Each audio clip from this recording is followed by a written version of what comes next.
Bonjour, bonjour, je suis très heureux de vous retrouver ce matin, parler de l'actualité de la crypto-monnaie et du monde merveilleux de la blockchain. Alors ce matin, nous allons parler de Shiba, nous allons parler de MetaMask, voilà, qui a été piraté. Voilà, nous allons expliquer un peu ce qui s'est passé.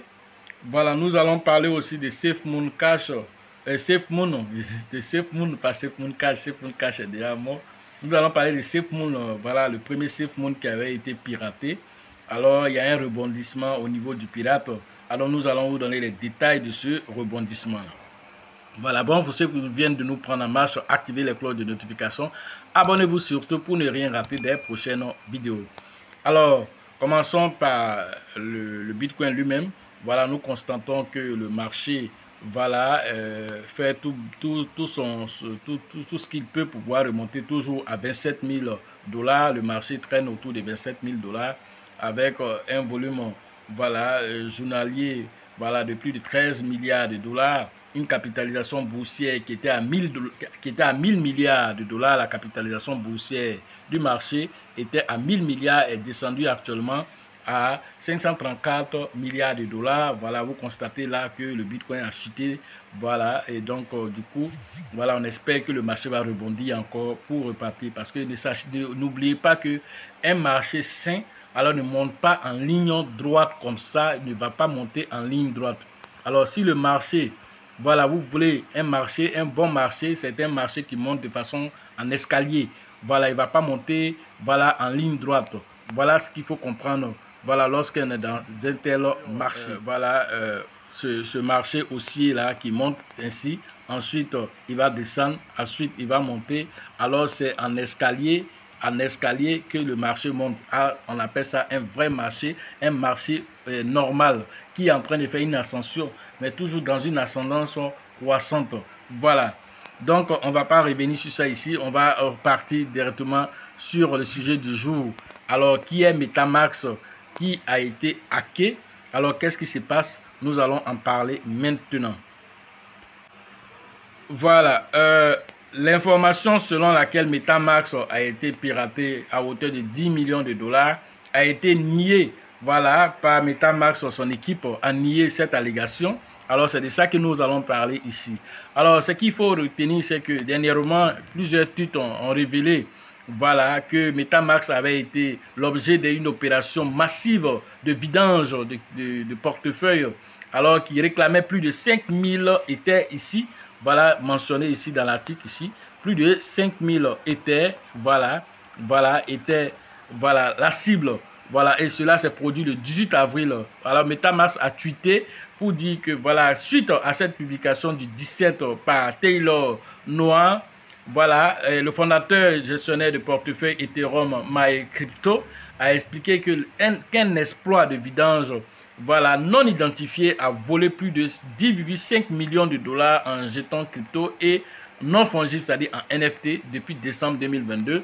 Alors, MetaMask a nié voilà, cette allégation en expliquant que MetaMask vraiment n'est pas le seul portefeuille qui a été ciblé. Alors, les 5000 Ethers ont été volés, mais voilà, c'est de plusieurs blocs que cela s'est produit. Alors, vous savez que MetaMask, on peut implémenter plusieurs blockchains là-dedans. Alors, ils expliquent ici que 11 blockchains ont été ciblés. Voilà, et que le pirate a chiffonné exactement les 5000 Ethers. Mais qu'est-ce qui s'est passé? Alors, où se trouve le bug? Jusqu'à présent, les investigations sont en cours, mais jusqu'à présent, on n'a pas encore identifié qu'est-ce qui s'est passé exactement.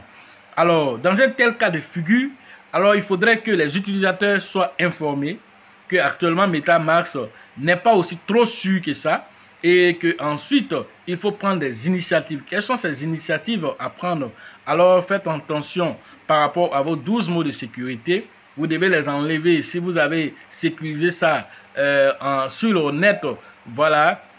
Alors vous devez les enlever hors connexion. Les 12 mots doivent être hors connexion, écrits quelque part, en tout cas sécurisés quelque part hors connexion, pour ne pas que voilà, vous soyez vulnérable lorsque ces 12 mots, parce que certains enregistrent directement quand ils créent, alors que le système leur demande, alors est-ce qu'on peut enregistrer directement ici dans vos fichiers ici? Vous dites oui. En disant oui, lorsqu'il y a ce genre de bugs qui arrivent, alors ces pirates-là ont la possibilité, tout ce qui a été enregistré, de les récupérer avec une facilité incroyable, ce qui leur permet de pouvoir chiffonner les pièces. Alors que si vous n'avez pas demandé cet enregistrement automatique, que vous avez récupéré et vous avez écrit ça quelque part en sécurité sans faire d'erreur aussi, en écrivant aussi, alors, ou bien vous avez fait une capture pour pouvoir imprimer cela, alors vous avez toutes sortes de possibilités, voilà, qu'on vous donne ici pour pouvoir sécuriser cela. Ceux qui ont des codes wallet aussi peuvent les envoyer là-bas aussi. Voilà, et les différents crypto-monnaies, ne pas mettre tous ses œufs dans le même panier. Alors, nous continuons. Donc, MetaMask, alors, même les vieux adresses, voilà, les vieux, comment on appelle, les 12 mots de sécurité qui sont vieux voilà, depuis la création vers 2014, ceux qui ont été créés vers 2014, 2022, sont vraiment ceux qui sont les plus ciblés actuellement. Voilà, donc tous ceux qui ont ces gens qui ont créé en 2022, alors tout ce que vous pouvez faire, c'est d'aller recréer vraiment la version 2023 et de transférer vos crypto-monnaies qui sont dans MetaMask, de les transférer là-bas pour être sûr que vous n'êtes pas la cible. Mais tout de même, aussi n'enregistrez pas, comme je viens de le dire, vos 12 mots lorsque l'ordinateur va vous demander une enregistrement automatique. Refusez cela. Voilà, ceux qui aiment beaucoup travailler avec l'ordinateur. Voilà. Donc, continuons maintenant avec SafeMoon. Alors, on dit les pirates acceptent de restituer 80% des fonds volés selon l'équipe voilà, de SafeMoon. Alors, l'équipe de SafeMoon qui vraiment était en train de chercher toutes les solutions pour récupérer son argent. Alors l'équipe là a compris que vraiment il faut négocier avec le pirate. Alors l'équipe ayant été, voilà, comment on appelle, la victime, voilà, l'attaquant a dérobé plus de 8,9 millions de dollars en BNB. Voilà ce que l'attaquant a pu prendre, voilà, de SafeMoon. Alors, une négociation a été entamée. Alors, le pirate a décidé de restituer 80% voilà, de tous les fonds qui ont été vraiment illégalement récupérés par le pirate. Alors, qu'est-ce qui s'est passé? SafeMoon a envoyé voilà, un message voilà, sur Telegram au pirate, lui demandant voilà, de tout faire pour restituer les fonds. Alors, le pirate n'a pas répondu directement par là. Alors, il a créé un nouveau code. Il a répondu voilà, sur un autre site sécurisé, voilà, en disant que bon, il va restituer 80%, mais qu'il souhaite garder voilà, les 20% comme sa récompense d'avoir pu, voilà, comme ce qu'on appelle bounty récompense. Alors, il va récupérer ça comme étant son effort qu'il a fait parce que vous n'avez pas su sécuriser et celui il a pu trouver cette faille-là pour le récompenser, mais qu'il demandait qu'il n'y ait pas de poursuite judiciaire. Ce que SafeMoon a accepté. Voilà, ils ont accepté parce qu'ils n'avaient pas le choix. S'il dit qu'il va te donner 80%, je trouve que vraiment c'est une opportunité. Voilà, et on dit un tien vaut mieux que deux tu vas avoir. Voilà, donc du coup, ils ont accepté l'accord. Donc le pirate va restituer voilà, ses fonds. Alors vous savez que la DeFi aujourd'hui, tous les protocoles sont en train de faire des efforts pour ne pas se faire pirater, alors que plusieurs aussi ont été piratés. L'attaquant de Euler Finance, lui, le 4 avril dernier, précédemment, lui, il a drainé plus de 196 millions de dollars. Voilà, et après, il a rendu la quasi-totalité de ces fonds-là. Voilà, ce qui n'a pas été le cas de SafeMoon, mais lui, il a rendu en tout cas toute la quasi-totalité. Souvent, les hackers font ce genre de jeu-là pour se montrer entre eux, pour dire voilà, lui il est plus fort que l'autre, alors je vais aller attaquer telle plateforme pour te montrer que je suis fort. Alors c'est comme ça que les hackers font souvent entre eux. Vous regardez ça dans les films parce que c'est amusement. Ils font les paris entre eux pour dire moi il peut faire ça, moi il peut faire ça. Souvent c'est pas pour l'argent même qu'ils le font. Juste pour montrer que lui il est fort dans l'informatique, il est fort en blockchain. Voilà un peu les choses que les gars font pour pouvoir montrer leur puissance dans leur communauté là-bas. Alors, donc le 6 avril aussi, l'exploitant aussi voilà, de la crypto qu'on appelle crypto de sentiment, voilà, a aussi vidé plus de 9 000 967 000 $. Il a vidé 967 000 $. Ce dernier a vidé 967 000 $. Voilà, de cette crypto-monnaie-là.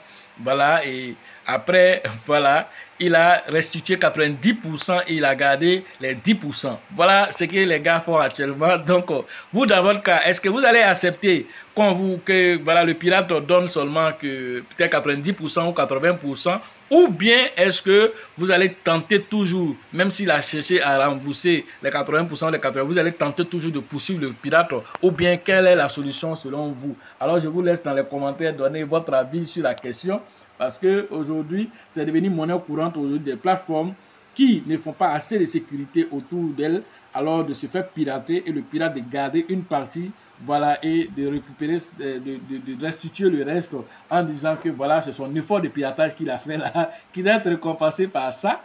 Alors que vraiment, c'est des situations qui mettent la plateforme dans une position inconfortable et la plateforme est toujours obligée d'accepter parce qu'un tien vaut mieux que deux tueurs. Alors, je vous laisse dans vos commentaires dire ce que vous en pensez. Est-ce que vous avez une solution dans un tel cas de figure, voilà, qui n'est pas celle que la plateforme décide de choisir? À votre place, qu'auriez-vous fait? Voilà ce que je pouvais vous dire ce matin sur l'actualité des crypto-monnaies et le monde merveilleux de la blockchain. Pour la formation en ligne, c'est tous les jours. Le numéro se trouve dans la description de la vidéo. Et sur la vidéo, rentrez en contact pour pouvoir profiter de l'écosystème merveilleux des crypto-monnaies. La formation de Korogo, c'est prévu, voilà, dans quelques jours, le 29 et le 30 voilà, avril. Rentrez en contact avec le grand leader qu'on appelle Kone pour vos différentes inscriptions. La formation au niveau de la ville de Mans, alors c'est prévu le 2 et le 3 juin prochain. Rentrez en contact avec le grand leader qu'on appelle Nyawa pour vos différentes inscriptions. Toute la zone de Biancouma, de Diokwe. Voilà, rentrez en contact avec le grand leader Nyawa pour vos différentes inscriptions au niveau de la ville de Mans. Et nous espérons que cette date sera, voilà, ne va plus changer, que cette date sera respectée. Voilà, la formation au niveau d'Abidjan, c'est prévu le 8 et le 9 juillet prochain à la bourse de travail de Trècheville. Entrez en contact avec le grand leader qu'on appelle Bill pour vos différentes inscriptions afin que nous soyons à Abidjan pour vraiment donner voilà, quintessence des informations pépites qui vont vous permettre de faire de l'argent pendant même que nous sommes à la formation et même souvent quelques semaines après, comme dernièrement, voilà, le leader Bill qui a profité de cette montée, de cette crypto-monnaie que nous avons présentée là-bas. Alors, c'est tout ça aussi, la formation. À chaque fois qu'il y a une formation, vous allez toujours prendre quelque chose d'intéressant qui va changer votre quotidien. La formation au niveau de la ville de Gagnoa, c'est prévu le 24 et le 25 juin prochain. Rentrez en contact avec le grand leader qu'on appelle Diomandé pour vos différentes inscriptions au niveau de la ville de Gagnoa. Alors, tout ce qui est Gozo, tout ce qui est dans la zone de Gagnoa, tout ce qui est dans la zone voilà, de Divo, de Lakota, de Saint-Fra, d'Oumé. Alors, rentrez en contact avec le grand leader qu'on appelle Diomandé pour vos différentes inscriptions dans cette zone. Voilà. La formation au niveau d'Abengourou, c'est prévu vraiment très bientôt aussi, voilà, dans le même mois de juillet. Alors, c'est prévu le 27 et le 28 juillet prochain. Rentrez en contact avec le grand leader qu'on appelle Yapi pour vos différentes inscriptions au niveau de cette zone. La formation vraiment est très importante dans tout ce que nous faisons. Voilà, vous ne pouvez pas faire quelque chose sans que vous soyez formé. Alors, si vous êtes formé, cela vous permet de vous en sortir et de pouvoir vraiment profiter de l'écosystème merveilleux des toujours ses faveurs aux esprits avertis et aux esprits entreprenants. Et si vous pensez que la formation coûte cher, je vous en prie, essayez l'ignorance. À la prochaine.